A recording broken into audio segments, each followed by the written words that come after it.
শিক্ষকৰ মই ভতিজা। মানুহৰ জীৱনত দিনবোৰ আহে আৰু দিনবোৰ গুচি যায়। মোৰ খুৰাদেউ এসময়ত এই পৃথিৱীত জন্মগ্ৰহণ কৰিছিল।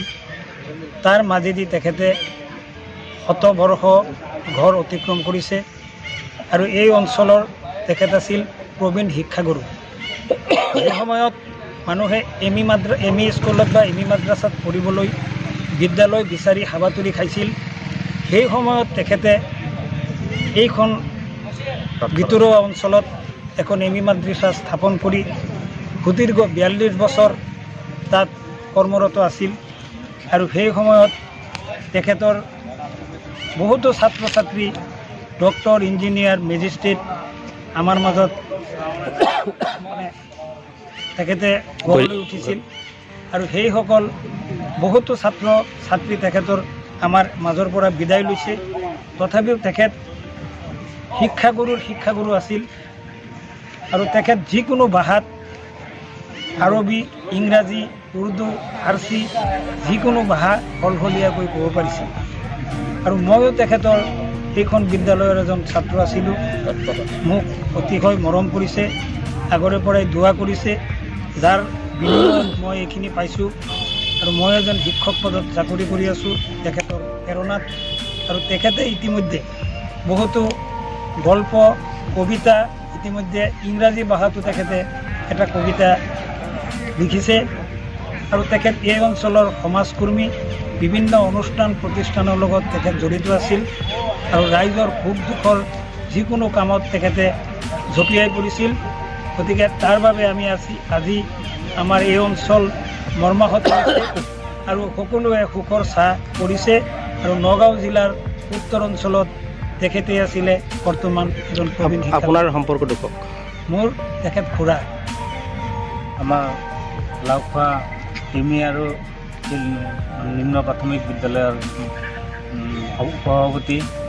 আমি আমাৰ শিক্ষাগুৰু তেখেত আমাৰ তেখেতে আমাৰ উপৰোক্ত বক্তাই ক'লেই তাৰমানে আজি তেখেতৰ মৃত্যুত গোটেই উত্তৰ পূৰ্বাঞ্চলৰ নগাঁও জিলাৰ এই কাঠপৰা অঞ্চল শোকৰ এটা ছাঁ পৰিছে। গতিকে তেখেতক আত্মৰ প্ৰতি আমি আমাৰ লাওখোৱা ব্লক তৰফৰ পৰা এজন মানুহ ঢুকালে, মই তেখেতক দাদা বুলি মাতিছিলোঁ। দাদাই হয়। মোৰ ঘৰ লৰিমুখ, পশ্চিম লৰিমুখ। মই এইজন মানুহৰ লগত সৰুৰে পৰা ভাল এটা সম্পৰ্ক আছিলে। আৰু যেতিয়াই আমি কাঠপৰা আহোঁ বা লৰিমুখ যেতিয়া গৈছিলে মানুহজন, এই কথা পুৰাণ হাদিছৰ কথা কৈছিলে। যদি ইংৰাজীত কথা পাতিছে এইটো অসমীয়াত কি হ'ব, অসমীয়া হ'লে ইংৰাজী কি হ'ব, ইংৰাজী হ'লে হিন্দী কি হ'ব, এইটো আৰবী কি হ'ব, উৰ্দু কি হ'ব, এনেকুৱা কথাবিলাক এনালাইজ কৰিছিলে এইজন মানুহ। আমি আজি সেইজন মানুহ মৰাৰ পাছত কথাটো চিন্তা কৰিলোঁ, এনেকুৱা মানুহ আৰু নহ'ব নেকি।